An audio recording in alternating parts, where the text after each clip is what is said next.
Selamat datang di Kisah Mencekam, tempat di mana setiap cerita datang untuk memukau keberanianmu. Di sini, kita akan menyelami kisah-kisah horor yang tak hanya menakutkan, tapi juga penuh misteri dan keanehan yang sulit dijelaskan. Siapkan dirimu, matikan lampu, dan dengarkan dengan penuh perhatian. Karena kegelapan yang akan kita masuki tak pernah sama seperti yang kamu bayangkan. Jangan lupa, jika kamu suka dengan cerita yang membuat jantung berdebar dan bulu kuduk merinding, tekan tombol berlangganan dan ikuti perjalanan horormu bersama kami. Terima kasih.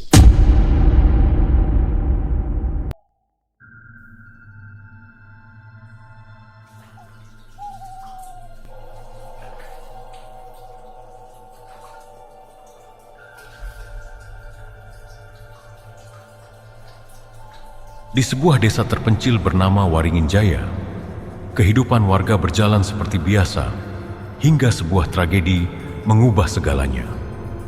Malam itu, langit mendung pekat tanpa rembulan ketika Pak Jamin, seorang petani tua, ditemukan tak bernyawa di tengah sawah dengan ekspresi wajah yang penuh ketakutan. Tubuhnya kaku seperti menyaksikan sesuatu yang mengerikan sebelum menghembuskan napas terakhir. Tidak ada luka fisik, tetapi desas-desus mulai menyebar. Hantu kepala buntung telah kembali. Cerita bermula dari kejadian di masa lalu ketika seorang algojo kejam bernama Jaka Santang dihukum mati oleh warga karena perbuatannya yang bengis. Ia dipenggal tanpa diberi kesempatan bertobat. Namun, sebelum dieksekusi, ia bersumpah bahwa ia akan kembali meneror desa ini hingga akhir zaman. Kepala Jaka Santang dipisahkan dari tubuhnya dan dikubur di tempat terpisah. Tetapi dendamnya tidak pernah padam. Seminggu setelah kematian Pak Jamin, warga mulai mengalami kejadian aneh. Suara derap langkah berat terdengar di malam hari, seolah-olah seseorang dengan tubuh besar berjalan tanpa arah. Di beberapa rumah terdengar suara orang mengetuk pintu. Tetapi ketika pintu dibuka, tidak ada siapapun di sana.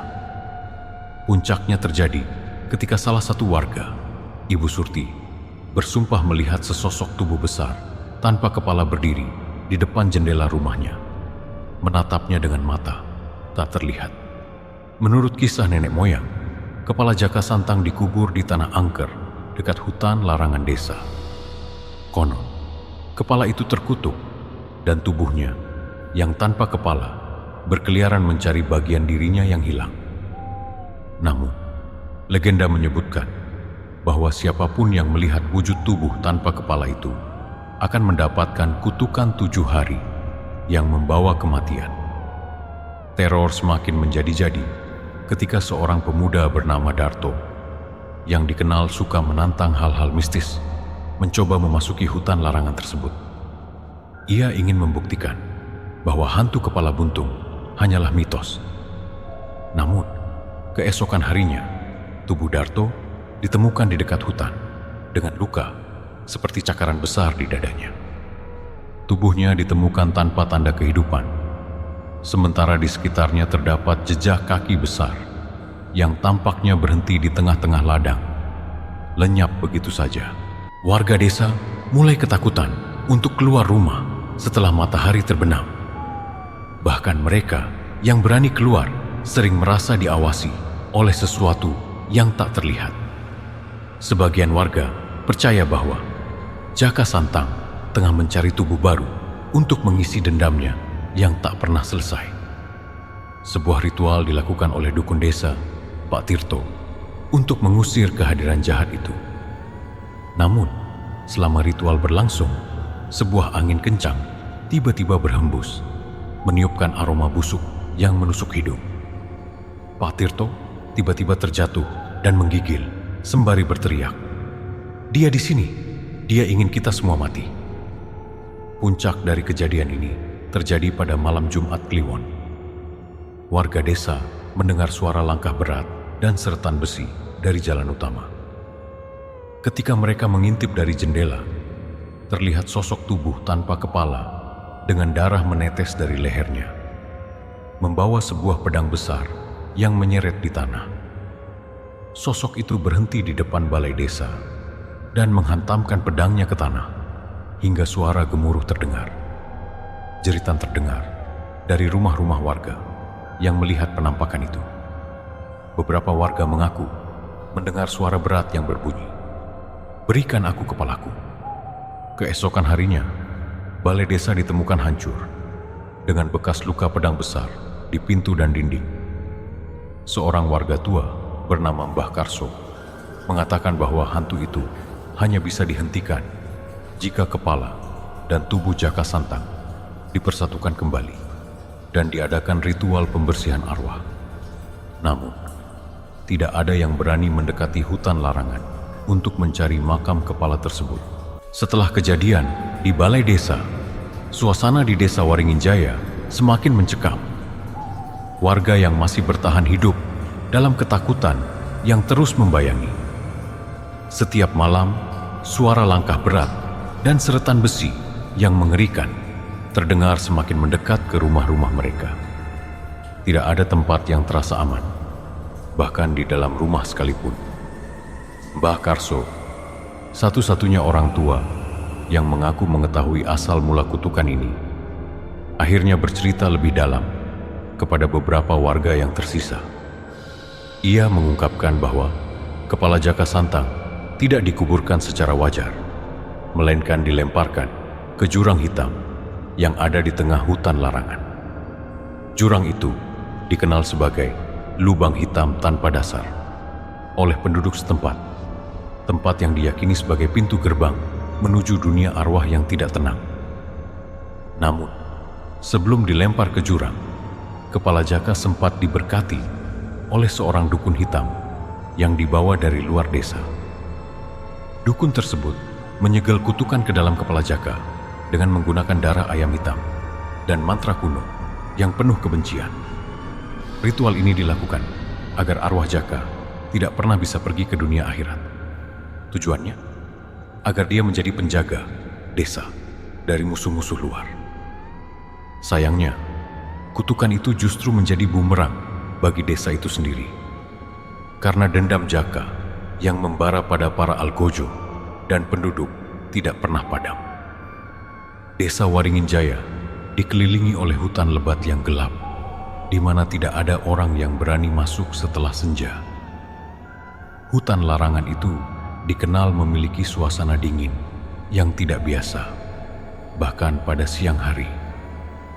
Burung-burung tidak pernah terdengar berkicau di sana, dan setiap kali ada orang yang mencoba menebang pohon atau mengganggu tanahnya, mereka tidak pernah kembali. Mbah Karso menjelaskan bahwa di sanalah tubuh Jaka Santang dikubur, jauh di dalam tanah, di bawah sebuah pohon besar bernama Pohon Arwah. Menurut legenda, pohon itu menjadi tempat roh-roh yang tersesat berkumpul. Setiap orang yang mencoba mendekati tempat itu akan diganggu oleh arwah-arwah penghuni pohon.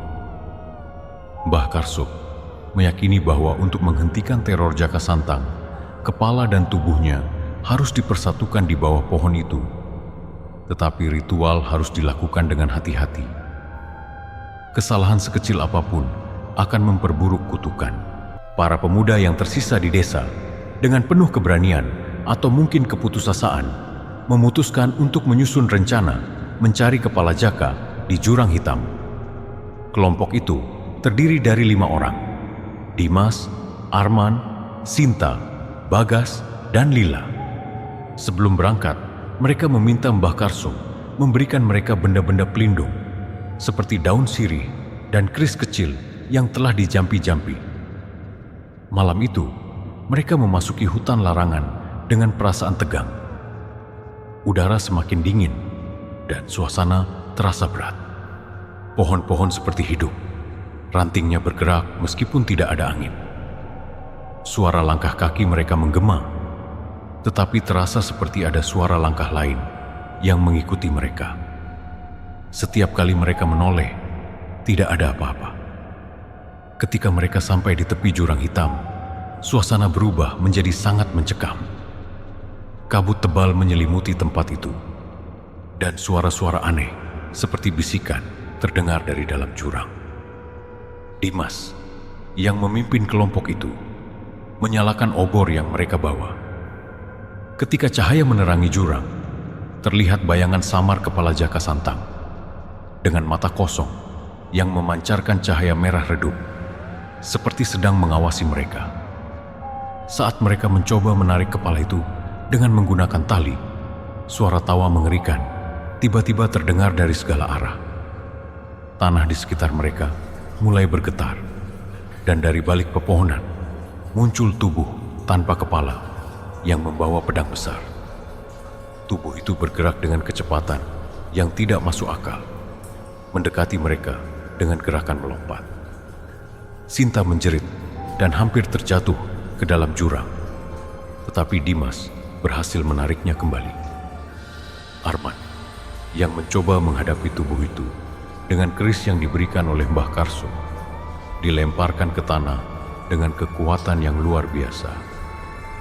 Tubuh tanpa kepala itu kemudian berhenti di tepi jurang, mengarahkan pedangnya ke kelompok itu, seolah memberi peringatan terakhir. Dengan sisa keberanian yang mereka miliki, Dimas akhirnya berhasil menarik kepala itu dari jurang. Tetapi sesuatu yang tidak terduga terjadi. Kepala Jaka mulai berteriak dengan suara yang menggema di seluruh hutan. Pohon-pohon di sekitar mereka mulai tumbang satu persatu, seolah-olah hutan itu menolak perbuatan mereka.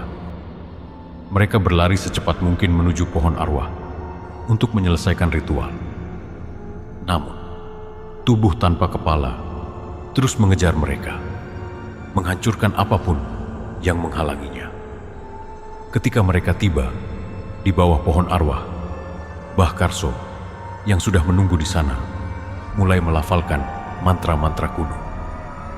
Tubuh tanpa kepala berhenti di kejauhan, tapi terus mengayunkan pedangnya dengan marah, menciptakan suara gemuruh yang memekakkan telinga. Saat kepala dan tubuh Jaka dipersatukan, angin kencang berhembus, dan suara teriakan terakhir terdengar dari hutan. Tubuh itu jatuh ke tanah dan berubah menjadi abu, bersamaan dengan lenyapnya suara langkah berat yang menghantui desa selama ini. Namun, Mbah Karso berpesan bahwa arwah Jaka Santang tidak sepenuhnya tenang. Jika ritual tersebut dilakukan dengan cara yang salah, teror itu akan kembali, lebih mengerikan dari sebelumnya. Meskipun ritual di bawah pohon arwah dianggap berhasil, suasana desa Waringin Jaya tetap tidak sepenuhnya normal. Malam-malam di desa itu masih terasa lebih dingin dibandingkan daerah sekitarnya. Dan beberapa warga melaporkan melihat bayangan hitam melintasi ladang mereka.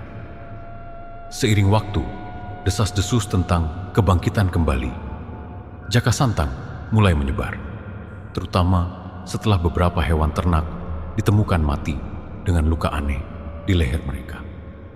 Mbah Karso, meski dianggap pahlawan oleh sebagian warga karena membantu menyelesaikan teror itu, kini hidup dalam isolasi. Ia kerap terlihat berbicara sendiri di rumahnya, dan wajahnya yang biasanya tenang kini penuh kecemasan. Suatu malam, seorang warga bernama Wiro memberanikan diri menemui Mbah Karso untuk menanyakan tentang keanehan yang masih terjadi di desa. Namun, Mbah Karso hanya menjawab dengan bisikan, "Dosa ini terlalu besar. Aku takut dia belum benar-benar pergi." Wiro tidak paham maksud dari perkataan Mbah Karso, tetapi ia merasa ada sesuatu yang belum selesai dari ritual di bawah pohon arwah. Ia memutuskan untuk mengumpulkan para pemuda desa yang masih tersisa untuk menyelidiki lebih jauh. Bersama Dimas, Arman, dan Bagas, mereka memutuskan untuk kembali ke hutan larangan dan memastikan bahwa kutukan Jaka Santang benar-benar telah berakhir. Pada malam yang kelam, ketika bulan tertutup awan dan angin bertiup kencang, mereka memulai perjalanan menuju pohon arwah.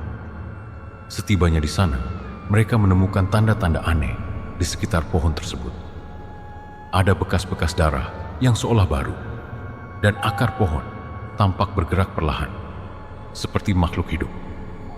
Bagas yang mencoba menyentuh akar itu tiba-tiba merasa tangannya seperti terbakar dan langsung menariknya. Ini bukan pohon biasa. Ada sesuatu yang masih hidup di sini, katanya dengan suara gemetar. Tiba-tiba angin berhenti bertiup dan suasana menjadi sunyi. Namun, keheningan itu segera pecah oleh suara langkah berat yang familiar. Dari balik kabut, tubuh tanpa kepala Jaka Santang kembali muncul. Kali ini lebih besar dan lebih mengerikan daripada sebelumnya. Tubuh itu memegang pedang yang bersinar merah, seolah-olah dipenuhi amarah yang membara. Dimas mencoba melawan dengan keris yang sebelumnya mereka gunakan. Tetapi senjata itu tidak lagi memiliki efek.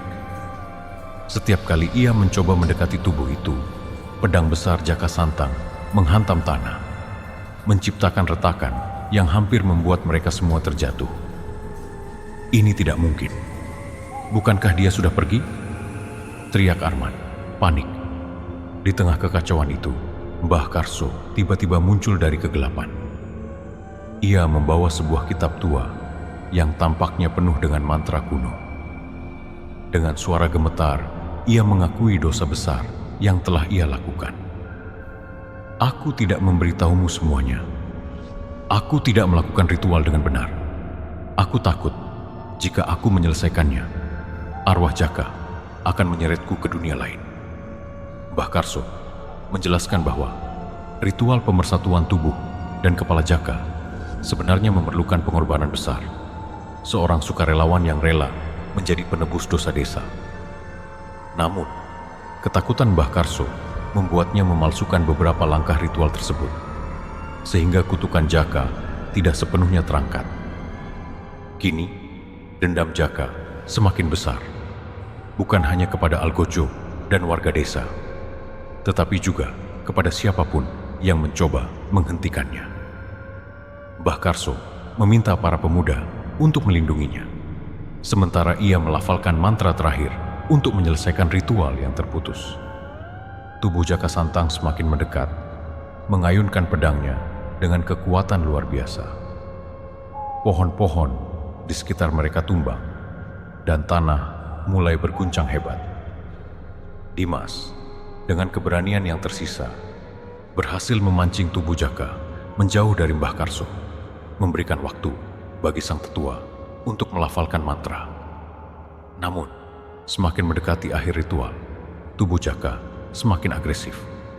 Pedangnya menggoreskan luka dalam pada Arman, membuat pemuda itu terjatuh tak berdaya. Dengan sisa kekuatan yang dimilikinya, Mbah Karso akhirnya menyelesaikan mantra tersebut. Pohon arwah mulai mengeluarkan cahaya putih yang menyilaukan, dan suara jeritan panjang terdengar dari tubuh Jaka.